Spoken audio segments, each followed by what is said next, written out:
Amar రణ్వీర్ని function తర్వాత ఇంటికి పిలిపిస్తాడు. అందరూ హాల్లోనే కూర్చుంటారు. అమర్ రణ్వీర్తో మాట్లాడుతూ ఉంటాడు. మా ఫ్రెండ్ లాల్ సింగ్ని నీకు పరిచయం చేశాను కదా అని అమర్ అడుగుతుంటే అవును అంటుంటాడు రణ్వీర్.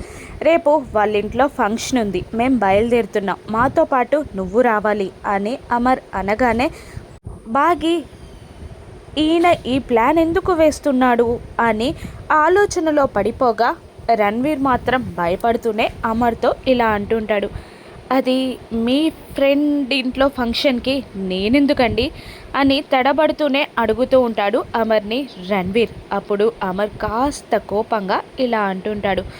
నీ కూతురి కోసం ఎక్కడి దాకైనా వస్తావనుకున్నాను, నిన్ను కాశ్మీర్ తీసుకెళ్ళి నీ కూతుర్ని డైరెక్ట్గా చూపిద్దామనుకున్నాను అని అమర్ అనగానే రణ్వీర్, బాగి, మనోహరి ముగ్గురు షాక్ అవుతారు.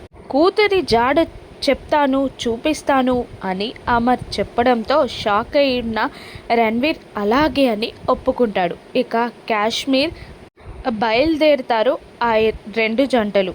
ఒక కార్లో అమర్, బాగి కూర్చోగా మరొక కార్లో రణ్వీర్, మనోహరి కూర్చుంటారు. చలికి వణుకుతున్న బాగి చేతులని రబ్ చేస్తూ కాశ్మీర్ అందాలని చూస్తూ ఉంటుంది. మనోహరి టెన్షన్ పడుతూ ఉంటుంది. రణ్వీర్ తన కూతురెవరో తెలుసుకోవాలన్న ఆతృతలో ఉంటారు. అమర్ ఈ కాశ్మీర్ ప్రయాణంలో మనోహరి రణ్వీర్ల కూతురు అంజు అని బయటపడుతుందా, లేదంటే అమర్ ప్లాన్ ప్రకారం రణ్వీర్ భార్య మనోహరి అన్న నిజం అమర్ తెలుసుకుంటాడా? అసలు లాల్ సింగ్ అమర్ల ప్లాన్ ఏంటి? రణ్వీర్ అడ్డంగా బుక్ అవ్వనున్నాడా, మనోహరి బుక్ అవ్వనుందా? రానున్న ఎపిసోడ్స్లో చూద్దాం. Thank you for watching.